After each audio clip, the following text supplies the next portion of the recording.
যিখনি ৰাজ্যত এহাল দুখীয়া বামুণ আৰু বামুণীয়ে বাস কৰিছিল।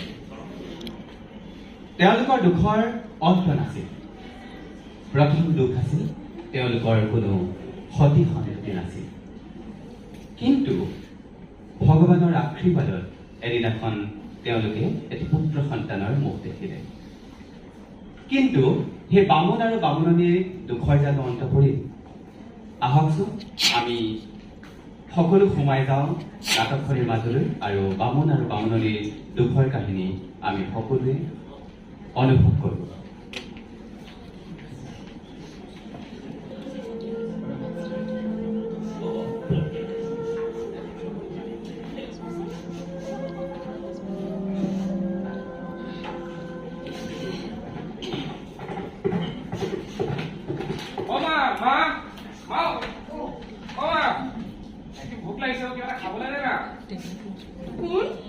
ভোক লাগিছে খাবলৈ শুনে একোৱে নাই নহয়। কেইটামান ভাত আছে তাকে খাবি দেই। এতিয়া গধূলি হলে তোক মই ভালকে বনাই দিম দেই। এতিয়া সেইকেইটাকে খাবি আহ বল।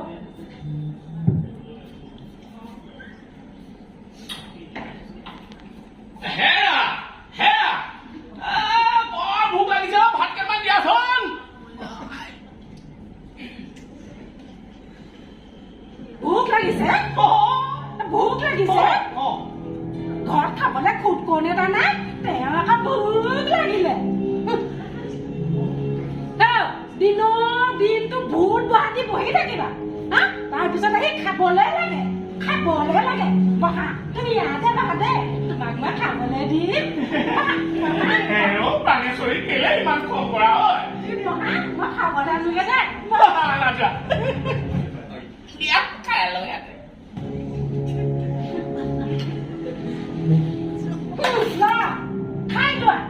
লোৱা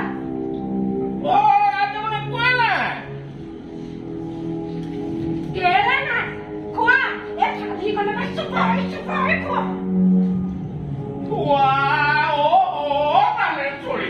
তুমিনো বাৰু মোক ইমানকে খং কৰিব লাগে নে? কেলেনো ইমান খং কৰি থকা হয়? খং নকৰিম পূজা কৰিম নেকি? পূজা কৰিম আনৰ মতে ৰজাৰ ওচৰলৈ গৈ ৰজা গাখীৰ ভাত দি কলহে ধৰণে। আৰু তুমি কি কৰা? দিনটো তলৌ ঘূৰি আহি ভাত বিচাৰি আহা। তোমাক খং নকৰি কি কৰিছে?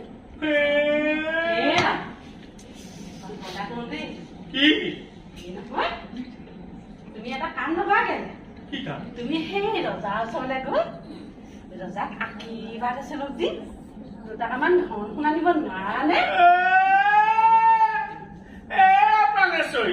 কবলে কথাটো সহজ, কিন্তু লুইতেহে জানে বঠাই কোব কিমানলৈকে পৰে।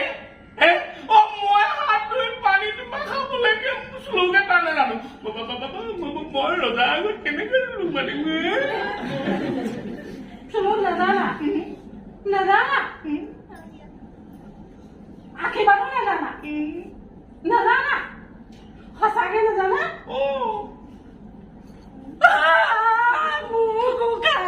কি কবা তুমি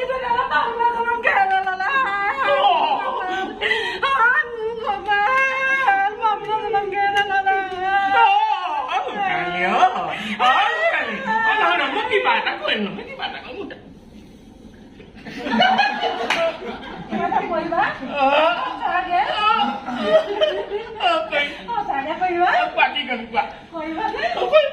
তেতিয়াহ'লে তুমি এটা কাম কৰা। তুমি আজিয়ে মই কৈছো এতিয়াই তুমি ৰজা আচলতে যোৱা।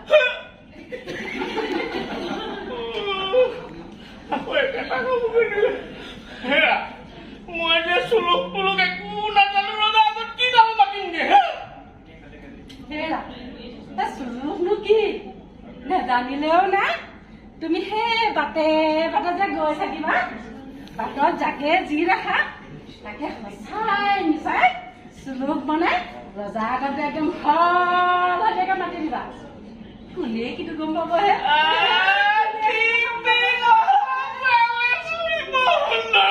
মই আজিয়েই ৰজাৰ ওচৰলৈ যাম বাটে বাটে যিকে পাওঁ তাকে হাতী লৈ যাম হ'ব তুমি মোক এতিয়া কিবা এটা খাবলৈ দিয়াকে ব'লা ময়ো গাটো ধুই হাওকে কিবা এটি খাই লওঁ ন ব'লা ব'লা কিন্তু বামুণীৰ কথাত লাগি বামুণ যেতিয়া যাবলৈ ললে কি কৰিব কি নকৰিব এই কথাখিনি ভাবি থাকিল কিন্তু শেষত উপায়টো ওলালে সকলোৱে দেখিলে শেষত বামুণীৰ কথা মতে মুখত এখন কোৱা সোমাই আৰু বাটতনো কি কি অভিজ্ঞতা হল এই সকলোবিলাক লৈ বামুণ ৰজাৰ ঘৰ পালেগৈ আহকচোন আমি সকলোৱে উপভোগ কৰো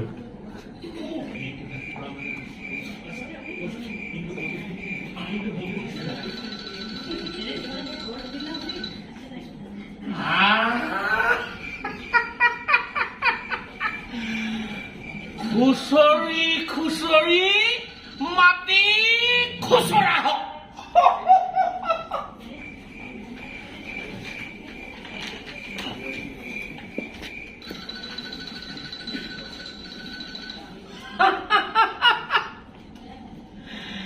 খুচৰি খুচৰি বহি কিং কৰা হওক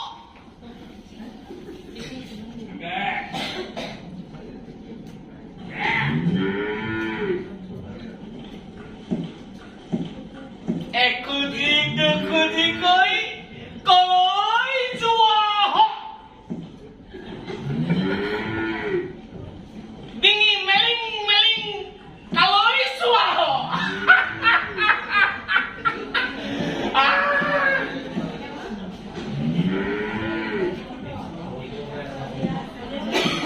লাও ফুলুং ফুলা পাই গলো এইবাৰ মোক কোনে পায় ৰজাৰ আগত মই মাতিমগে চুলুকা হৈ যাব যাওঁ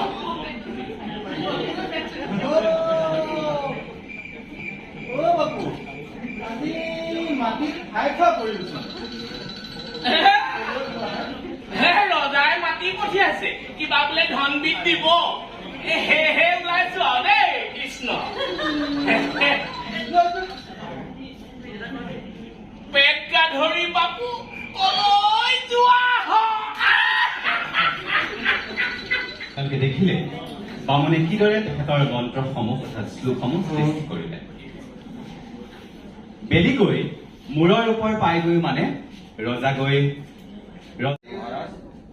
মহাৰাজ পিছে ৰাজভঁৰালৰ পৰা আপুনি যি ৰজা আৰু ব্ৰাহ্মণৰ কাৰণে দানৰ ব্যৱস্থা কৰিছে ৰাজ্যত চোৰৰ সংখ্যা কিছু পৰিমাণে হ্ৰাস পাইছে উত্তম অতি উত্তম মই বৰ গৰ্ব কৰিব পাৰো যে ৰাজ্যত এতিয়া তেনেধৰণৰ দুষ্কাৰ্য কমিব ধৰিছে উত্তম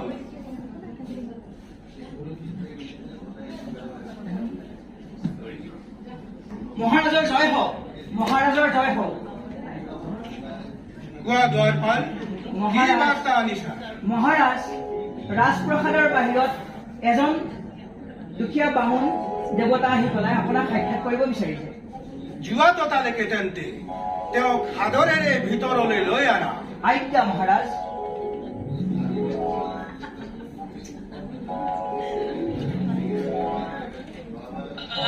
মহাৰাজ আহক আহক বিপ্ৰ দেৱতা প্ৰণাম জনাইছো কুশল হওক খুচুৰ মুচুৰ মাটি খুচৰা হওক কুচুটি মুচুটি বহি কিং কৰা হওক এখুজি দুখুজিকৈ কলৈ যোৱা হওক ডিঙি মেলিং মেলিং গীচোৱা হওক লাও ফুলুং ফুলা পেট গাধৰি বাপু কলৈ যোৱা হৈছে মহাৰাজ হৈছে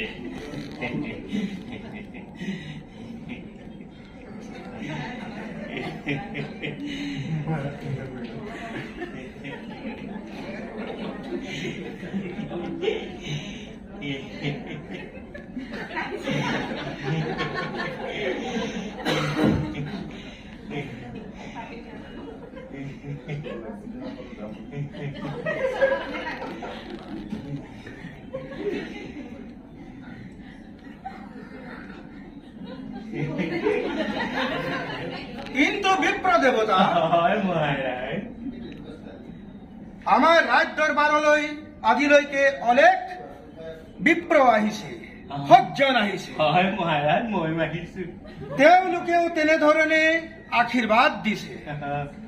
কিন্তু বিপ্ৰ দেৱতা, মই আজিকো প্ৰতি আপোনাৰ লেখীয়াকৈ কোনেও আশীৰ্বাদ দিয়া দেখা নাই। মই কিন্তু একো বুজি নাপালো, নহয় নে মন্ত্ৰীগণ? হয় মহাৰাজ। আপুনি অনুগ্ৰহ কৰি আপোনাৰ শ্লোকৰ অৰ্থ স্পষ্ট কৰি দিবলৈ অনুৰোধ জনাইছো।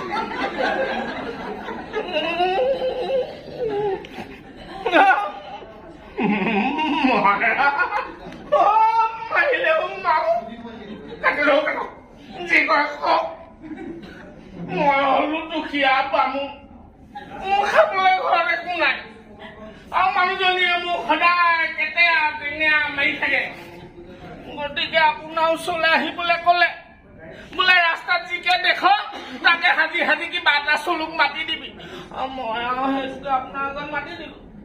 আহি থাকোঁতে মই সেই নিগনি এটাই মাটি খুচুৰা দেখি প্ৰথম চলুকলো। তাৰ পাছতে আহি থাকোঁতে বাৰীতে সেই মানুহ এটাই বন নিয়াই আছিলে, তাৰ পৰা সেইটো দিলো। তাৰপিছত সেই গৰু এটা এনেকে এনেকে গৈ আছিলে, তাৰ পিঠিতে বগলীটো সেইটো দেখি সেই চতুৰ্থটো। তাৰপিছত সেই লাওজোপা ফুলি আছিলে, লাওজোপা ফুলি থকা দেখি ফুলুং ফালা, আৰু তাৰপিছত পেট কাটাৰি বাবুটো এনেকে গৈ আছিলে, আৰু সেইটো দেখি পেট কাটাৰি বাবু কলৈ যোৱা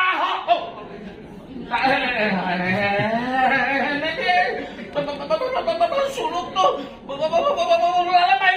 কাটিলো কৃষ্ণ। উঠক বিপ্ৰ দেৱতা, উঠক উঠক উঠক উঠক। আপুনি অপৰাধ কৰিছে বিপ্ৰ দেৱতা, আপুনি অপৰাধ কৰিছে।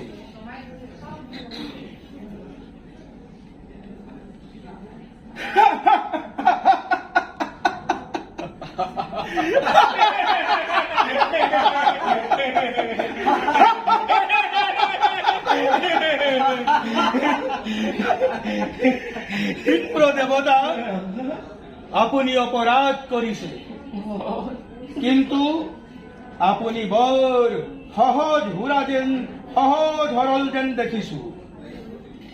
আপোনাৰ এই কাম আপুনি নিশ্চয় টানত পৰিহে কৰিছে বুলি মোৰ অনুমান হৈছে। গতিকে মই আপোনাক ক্ষমা কৰিছো। মই ক্ষমা কৰিছো, আৰু আপোনাৰ সৰলতাত মই প্ৰসন্ন হৈছো। মহাৰাজ ধন্য। মহামন্ত্ৰী মহাৰাজ। বিপ্ৰ দেৱতাক ৰাজভৰালীৰ কাষলৈ নিয়া আৰু একলহ সোণ আৰু একলহ ৰূপ দি ৰাজমৰ্যাদাৰে বিদায় দিয়া। মহাৰাজ, মহাৰাজ আপোনাৰ ৰাজ্যখন ধনে ধনে উপজিব। মোৰ প্ৰতি ইমান ধুনীয়া কিবা কৰিলে। আহক।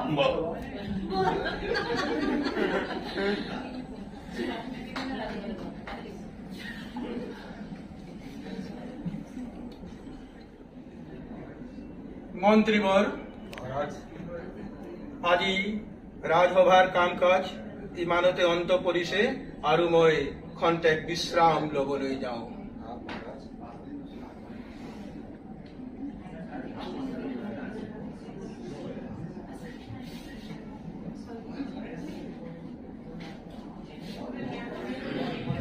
নজনাকৈ আহি এটা নজনা কাম কৰিবলৈ গৈ কি অৱস্থা হ'ল। কিন্তু আমি সকলোৱে জানো, সত্যক সকলোৱে সন্মান কৰে, সত্যক সকলোৱে মৰম কৰে, যাৰ বাবে ইমান ডাঙৰ এটা অপৰাধ কৰিও ৰজাই ক্ষমা কৰিলে ব্ৰাহ্মণজনক আৰু মৰমতে সেই ধন আৰু সোণৰ দুটাকৈ কলহ দিলে। কিন্তু আচল ঘটনাটো আৰম্ভ হল তাৰ পাছতে। কি হল, এজন ওচৰৰ ব্ৰাহ্মণে ৰজাৰ ওচৰত গৈ ইমানখিনি ধন সোণ পাই অহা কথাটো পেট গাদৰি বাপুৱে দূৰৰ পৰা দেখি আছিল আৰু দেখাৰ লগে লগে তাৰ হিংসাত অৱস্থা নাই। নিজৰ ওচৰ চুবুৰীয়া ইমানকৈ ধনী হোৱাৰ বাবে মনতে হিংসা জাগিল আৰু কি কৰিব পাৰি সেই কথাটো ভাবিলে। আৰু ইয়াৰ পাছতনো কি ঘটনা ঘটিল আমি সকলোৱে চাওঁচোন আহক। মানুহটোক পঠাই ললো, বেলি নৰিয়েও ইমান দেৰি হ'ল মানুহটো নাহে নাহে। ৰজাই কি কৈছে ঠিক নাই আজি। কাটিছে নে মাৰিছে, মই কি ভুল কৰিলো। আহিছে চাগে। চোৱা চোৱা কি আনিছো চোৱা।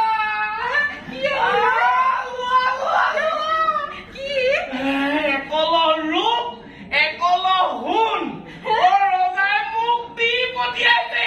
আমি ধনী হৈ গলো।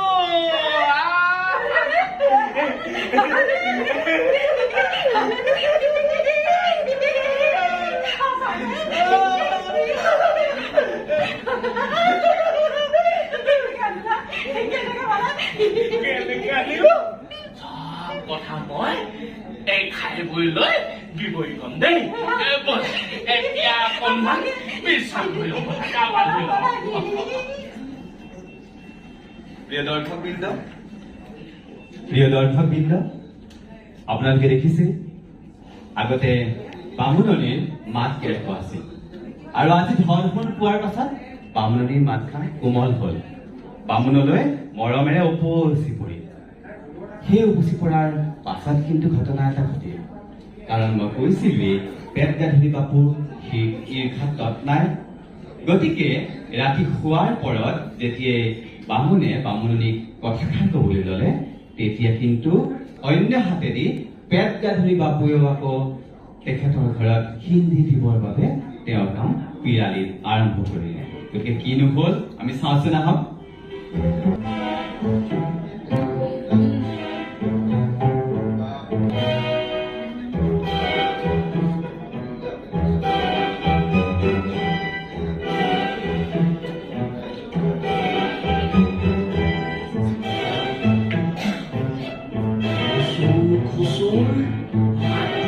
খুচৰা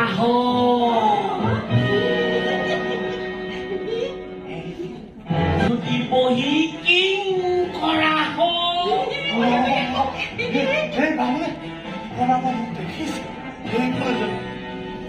এখুজি দুখুজি কৈ গৈ যোৱা এইটোৱে মোক ক'ৰ পৰা দেখিছে বাৰু? ডিঙি মেলিং মেলিং কালৈ চোৱা এইটো মোৰ নাকখন কাটিব। মই লাভ জোপাৰ তলতে লাও পুলুং ফলা কাইলৈ মই ৰাজ্যত লাভ নোৱাৰিম আৰু পেট গাধৰি বাপু কলৈ যোৱা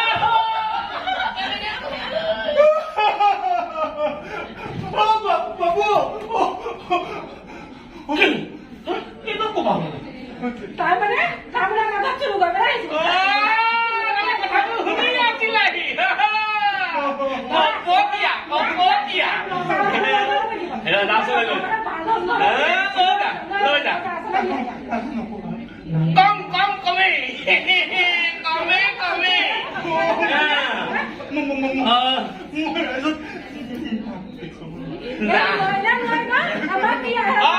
তোমাৰ ঘৰৰ বস্তুবোৰ আনি পুৱাই পুৱাই মোৰ ঘৰত দিবহি লাগিব, নহলে আমি চব কথা ৰাইজ কৰি দিম আকৌ। দেখিছা বৰকে চিন্তা কৰিছা যে হেৰা ইমানে নিদিবা, দিবলৈ মন নাই দিবা। যোৱা এতিয়া নবা সেনেকে নবনালে ঘৰখিনি হয় খাব লাগিব। হয় তিনি হয় খাইছো। মই ৰাতিপুৱা দিয়ে কি কি দিবা? তোমাৰ ঘৰ টকা চৌকা ঘটি হেতা যি আছে খোপাকে দিবহি লাগিব। দিবানে দিবানে লাগিব কি নক ঠিক আছে কাইলৈ আনি দিবহি লাগিব ব'লা ব'লা আমি গৈ বহুত কাটিলো কিন্তু ৰজা ঘৰ দিলে আমি এটা পেট যাবলৈ বাকো ঘৰত ঘূৰে